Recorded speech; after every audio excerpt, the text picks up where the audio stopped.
Good morning to all students. हम लोग potential का चैप्टर पढ़ रहे हैं और आज एक डेरिवेशन है, उसको करेंगे electric potential due to a point charge. काफ़ी महत्वपूर्ण डेरिवेशन है, इम्पोर्टेंट डेरिवेशन है और कॉन्सेप्ट इसका बहुत इजी है। इसको समझने का प्रयास करेंगे।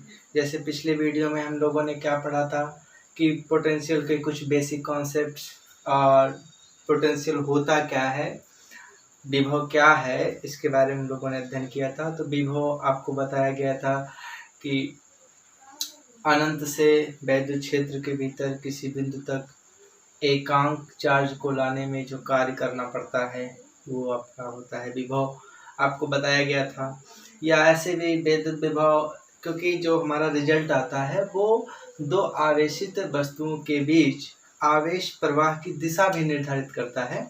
इसलिए आप ऐसे भी बोल सकते हैं कि वैद्युत विभव एक ऐसी भौतिक राशि है जिसके द्वारा दो आवेशित वस्तुओं के बीच आवेश प्रवाह की दिशा निर्धारित होती है। वैसे हमने पूरा पिक्चर क्लियर किया है कि पोटेंशियल कैसे बनाया गया, क्या इसमें दिक्कत आ रही थी जिसके कारण एक नया टर्म जनरेट किया गया, उसकी आवश्यकता क्या थी, वो सब हमने डिस्कस कर रखा है। ठीक है, तो आज हम लोग आगे डिस्कस जो करने वाले हैं, और बाकी आप लोग पढ़ाई करते रहिए अच्छे से। ठीक है, जो सपोर्ट होगा वो किया जाएगा। ठीक है, चलिए आज की जो हेडिंग लगेगी वो है electric potential due to a point charge.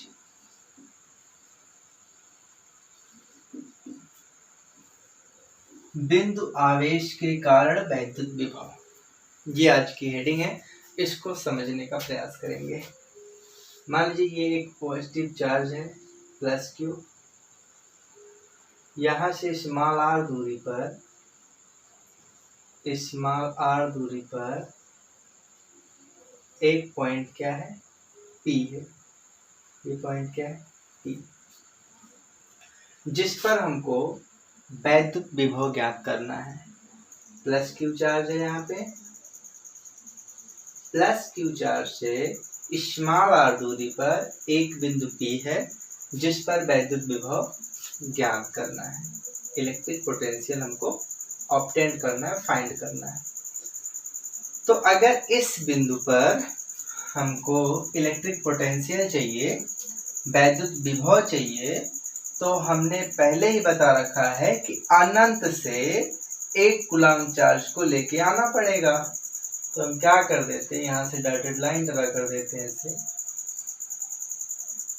ये इनफाइनाइट है, यहाँ से एक कूलम्ब चार्ज को बिंदु P तक लाना पड़ेगा और यहाँ से बिंदु P तक लाने में जितना कार्य करना पड़ेगा वो कार्य इलेक्ट्रिक पोटेंशियल माना जाएगा। क्लियर है? तो इनफाइनाइट से और P के बीच का जो रास्ता है, इनफाइनाइट से बिंदु P के बीच का जो रास्ता है, इस रास्ते के बीच में एक बिंदु हम A मान लेते हैं। क्या मान लेते हैं? A मान लेते हैं। इनफाइनाइट से बिंदु P के बीच का जो पथ है, उस पथ के बीच में एक पॉइंट A मान लेते हैं। और यहाँ पे जो चार्ज है हमने पहले बता रखा है, यूनिट चार्ज एक कूलम्ब चार्ज, जो कि नेचर में कैसा है, पॉजिटिव। क्लियर?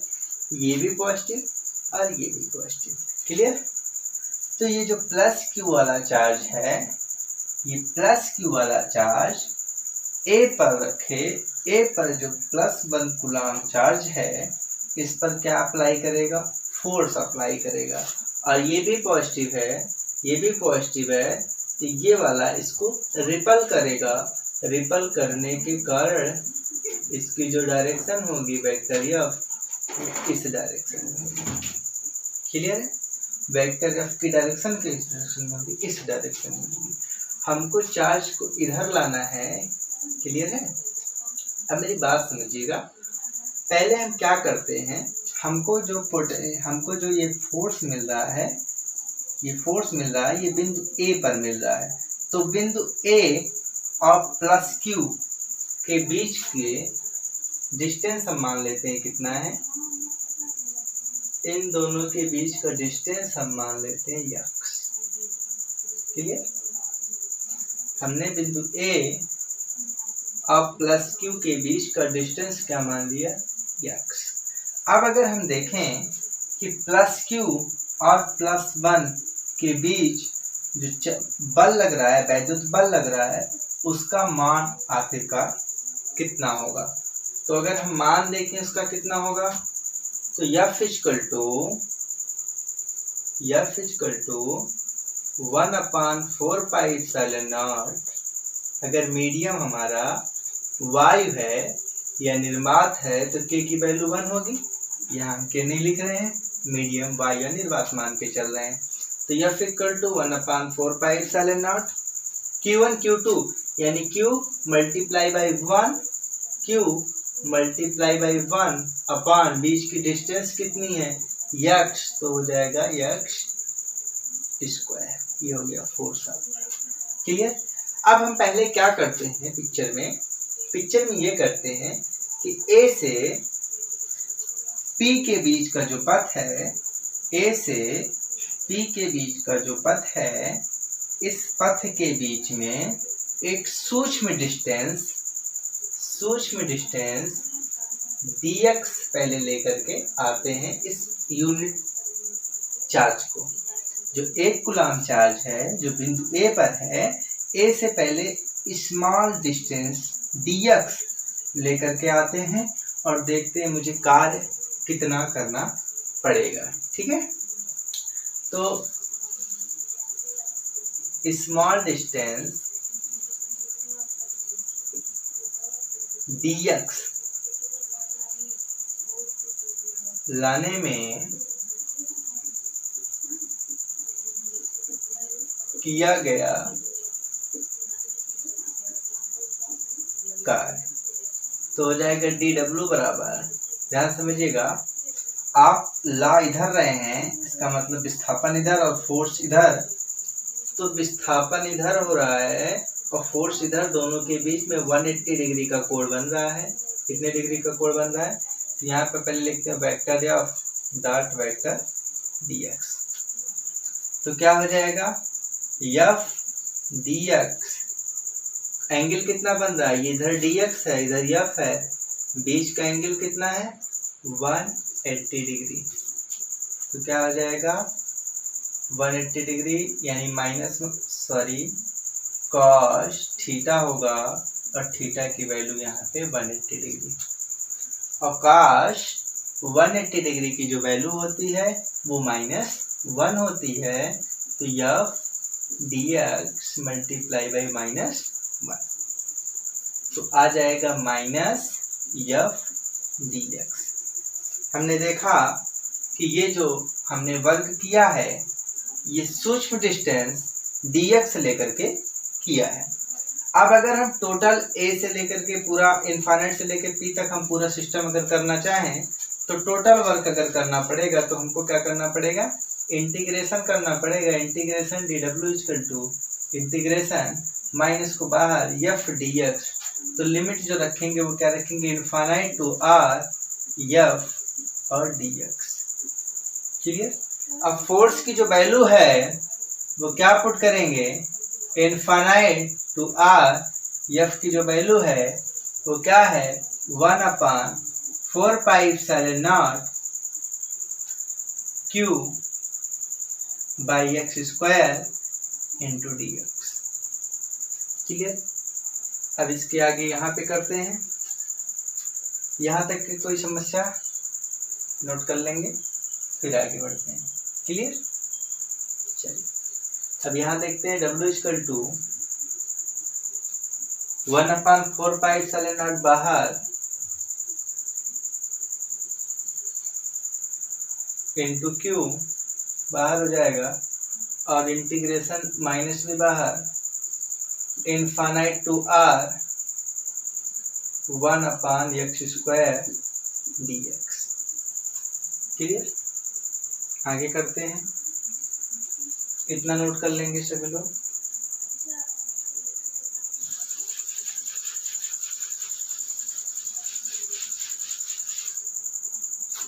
तो हो क्या जाएगा, W इक्वल टू -1/4πε0 Q। जब आप 1/x² इंटीग्रेशन पढ़ाया गया क्या होता है, -1/x और इन्फिनिट टू r, तो हो जाएगा -1/4πε0 Q। वैल्यू पुट करेंगे -1/r और -1/1/, इसकी वैल्यू क्या हो जाएगी 0, और माइनस माइनस से गुणा करेंगे हो जाएगा +1/4πε0 Q/r। ये हो गया W। और मैंने कहा था 1 कूलम्ब चार्ज को इनफाइनाइट से बिंदु P तक लाने में जितना कार्य करना पड़ता है वो कार्य ही आपका इलेक्ट्रिक पोटेंशियल कहलाता है। तो इलेक्ट्रिक पोटेंशियल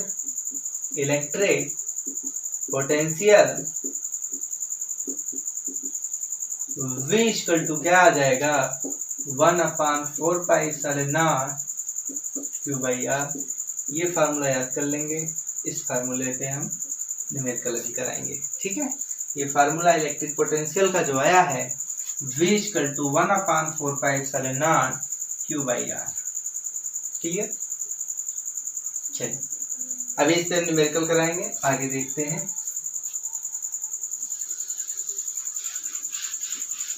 एक दो बात और हम ध्यान में रखेंगे नोट पॉइंट में। पहला नोट पॉइंट हमारा ये होगा, नोट पॉइंट में पहली नोट पॉइंट को हम ध्यान में रखेंगे कि जो हमारा वेक्टर, जो हमारा वो होता है, क्या नाम है, चार्ज होता है, मतलब पोटेंशियल होता है, विभव, वो एक स्केलर क्वांटिटी होती है। तो स्केलर क्वांटिटी होने के कारण हम चार्ज को यहाँ पे जो भी रखते हैं वो पॉजिटिव और नेगेटिव साइन के साथ रखते हैं। जैसे अगर हमारा चार्ज पॉजिटिव हुआ तो हमारा जो पोटेंशियल होगा वो कैसा होगा, पॉजिटिव होगा, और अगर चार्ज निगेटिव हुआ तो जो पोटेंशियल आएगा वो कैसा होगा, निगेटिव होगा। ये पहला पॉइंट याद रखेंगे। और दूसरा पॉइंट इस तरीके से याद करेंगे कि जैसे मान लीजिए हमारे पास जो चार्ज है, अगर सिंगल चार्ज है, कैसा चार्ज है, सिंगल चार्ज है, कहीं पे यहाँ पे एक सिंगल चार्ज है, तो यहाँ पे अगर जो स्फीयर ड्रा करते हैं, या स्फीयर ना ड्रा करके हम कहें अगर ये डिस्टेंस स्मॉल r इधर है, इधर स्मॉल r है, इधर स्मॉल r है, तो इसके प्रत्येक बिंदु पर विभव क्या होता है, समान होता है।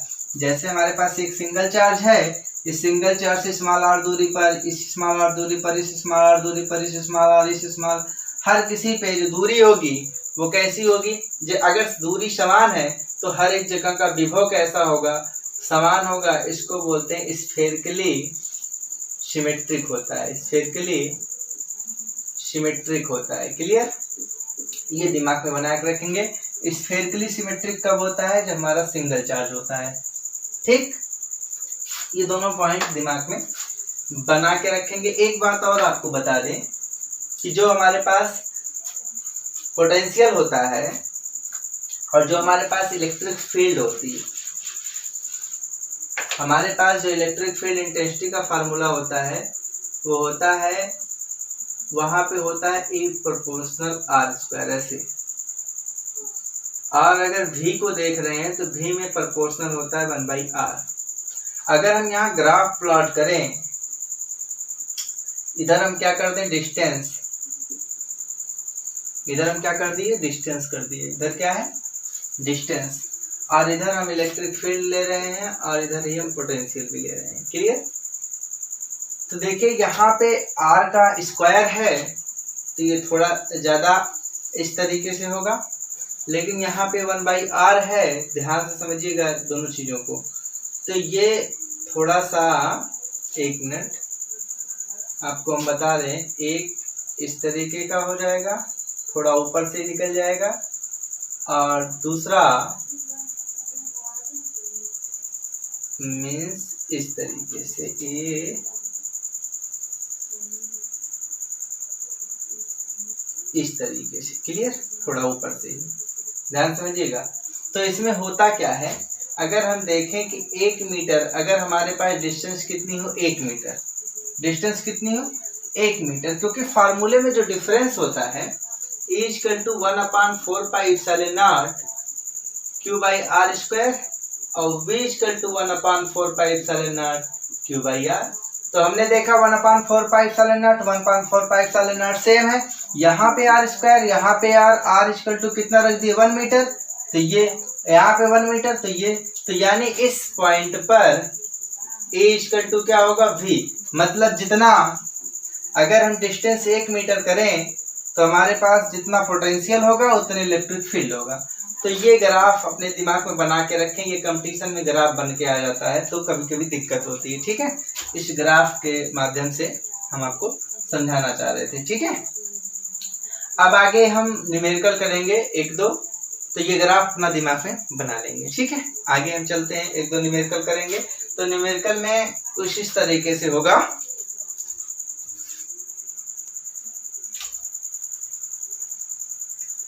तो ये ग्राफ आप लोग दिमाग में बना के रखेंगे। तो चलिए ठीक है, आगे चलते हैं, न्यूमेरिकल करते हैं।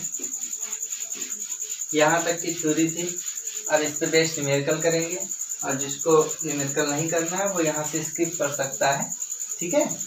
अगर आपको न्यूमेरिकल नहीं आता है, न्यूमेरिकल से डर लगता है, आप न्यूमेरिकल नहीं करना चाहते हैं, थ्योरी अच्छी लगती है, तो थ्योरी वहाँ तक था, ठीक है। अब आप लोग देखने को रहने दीजिएगा, आगे देखते हैं न्यूमेरिकल। पहला न्यूमेरिकल हम करेंगे, क्या कह रहा है, पहला न्यूमेरिकल ये कह रहा है कि 5 माइक्रो कूलम के आवेश, कितना, 5 माइक्रो कूलम के आवेश से 15 सेंटीमीटर की दूरी पर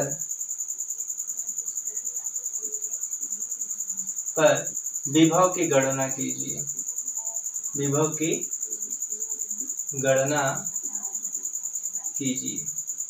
ये बहुत अच्छा छोटा सा न्यूमेरिकल है, आपको बहुत इजी वे सॉल्व करना है, इसके बाद हम दूसरा न्यूमेरिकल लेके चलेंगे, ठीक है। हमारे पास चार्ज गिवन है, Q इक्वल टू कितना, 5 माइक्रो कूलम। अगर आप थोड़ा सा भी फोकस करेंगे तो आपको न्यूमेरिकल आने लगेगा धीरे धीरे, और शायद ही तब आप छोड़ पाए। 5 माइक्रो कितना होता है, 10⁻⁻6 कूलम। यहाँ पे R देखते हैं तो 15 सेंटीमीटर। तो न्यूमेरिकल लगाने का जो तरीका होता है, पहले हमारे सारे जो सिस्टम होते हैं MKS CGS वो सब मैच करने चाहिए। तो कूलम हमारा MKS का है या फिर SI पद्धति कह सकते हैं, दोनों में सेम हो जाता है, लगभग सेम ही होता है, SI और MKS पद्धति में कूलम ही होता है। तो यहाँ सेंटीमीटर या CGS पद्धति का है, तो हम क्या करेंगे, पहले चेंज करेंगे, 15 × 10⁻⁻2 मीटर। अब हमसे क्या पूछ रहा है, विभव की गणना कीजिए, वैसे विभव पूछ रहा है। तो V इक्वल टू जो हमने फार्मूला पढ़ा 1/4 पाई एप्सिलॉन नॉट, उसकी वैल्यू कितनी होती है, 9 × 10⁻9। पहले चैप्टर में पढ़ाया गया होगा। Q बाई आर नहीं पढ़ाया गया तो वीडियो पढ़े आप वहां से देख लीजिए। Q 5 × 10⁻6 by r square, r naught r square. आप मल्टीप्लाई करें, 5 3 जा डिवाइड किए, 5 3 जा 15 और 3 3 जा 9, तो कितना आ जाएगा, V इक्वल टू यहाँ से हो जाएगा 3 और 10 के ऊपर आएगा तो +-4 और +5 यानी 3 मल्टीप्लाई बाई 5, और विभव का जो मात्रक होता है वो क्या होता है, वोल्ट। तो ये आपका हो जाएगा आंसर, इजी है, ठीक। देख लीजिएगा कहीं कैलकुलेशन में अगर कोई फॉल्ट होगा तो बताइएगा, वैसे तो ठीक है, ठीक है, नोट कर लें। ये इजी क्वेश्चन था। एक क्वेश्चन और कराते हैं जो कि आपके NCERT का है, और ऐसे क्वेश्चन पूछे भी जाते हैं कंपटीशन में। ये तो छोटा मोटा था, कभी कभी यूट्यूब बोर्ड में आ जाता है, नहीं तो फिर नहीं आता है। अगला क्वेश्चन देखेंगे, हमारे पास 2 चार्ज हैं, एक 3 × 10⁻⁻8 और दूसरा जो है -2 × 10⁻⁻2 कूलम। ये दोनों एक दूसरे से 15 सेंटीमीटर की दूरी पर स्थित है। NCERT का क्वेश्चन है और एग्जाम में ऐसे क्वेश्चन आते हैं, जरूरी नहीं कहाँ आ जाए। समझना होता है। ऐसे वैद्युत क्षेत्र पूछता है, वैद्युत बल पूछता है, विभव भी पूछता है। तो 3 × 10⁻⁸ कूलाम का चार्ज इधर है जो कि पॉजिटिव है, -2 × 10⁻⁸ कूलाम चार्ज इधर है जो कि नेगेटिव है। दोनों के बीच का जो डिस्टेंस है वो 15 सेंटीमीटर है। अब वो पूछता है कि इन दोनों आवेशों को मिलाने वाली रेखा, इन दोनों आवेशों को मिलाने वाली रेखा के किस बिंदु पर वैद्युत विभव शून्य होगा। इन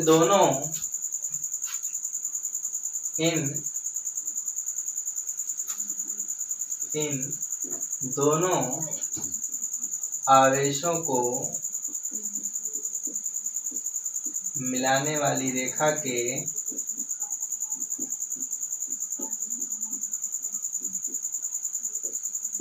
किस बिंदु पर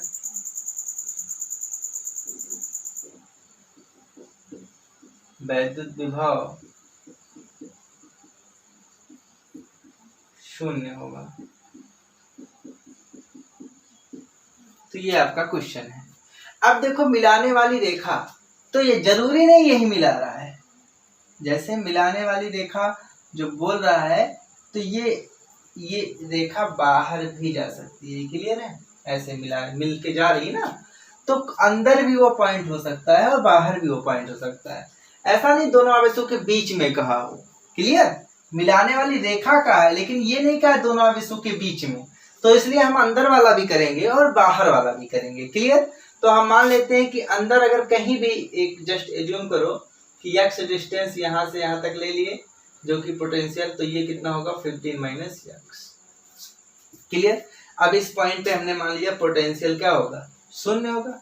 अगर हमने मान लिया कि इस पॉइंट पे पोटेंशियल शून्य होगा, तो इस पॉइंट पर पोटेंशियल अगर आपने 0 माना है, तो इसका मतलब इसके द्वारा इस पॉइंट पे पोटेंशियल ये मान लेते हैं, इसके द्वारा बिंदु P पर पोटेंशियल निकालें, इसके द्वारा बिंदु P पर पोटेंशियल निकालें, जोड़ के 0 कर दें।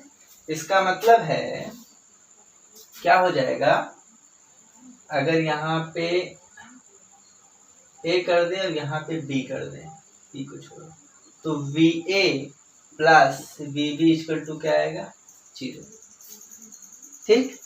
मतलब A के कारण बिंदु P पर विभव, या V1 + V2 कर देते हैं, V1 + V2 इक्वल टू क्या आएगा, 0। इसके कारण इस पॉइंट P पर, इसके कारण इस पॉइंट P पर जो विभव आएगा उसको V1 और इसके कारण जो आएगा V2।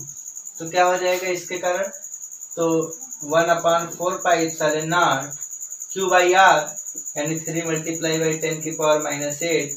अब ये देखिए सेंटीमीटर में है, तो ये भी सेंटीमीटर, ये भी सेंटीमीटर, तो आप ऐसे लिख सकते हैं x × 10⁻² प्लस 1/4πε0 -2 × 8 अपान 15 - x × 10⁻² इक्वल टू 0। इसको इधर भेजोगे तो पॉजिटिव हो जाएगा, तो क्या आ जाएगा 1/4πε0 3 × 10⁻⁸ अपान x × 10⁻² इक्वल टू 1/4πε0 2 × 10⁻⁸ 15 - x × 10⁻²। अब ये देखिए ये सब कैंसिल हो गया। ठीक, 10⁻², 10⁻² कैंसिल हो गया, तो क्या बचेगा 3/x, ये भी कैंसिल हो गया, ये भी कैंसिल हो गया, इक्वल टू 2/15 - x। क्लियर? बात समझ में आ रही ना? आगे चलते हैं।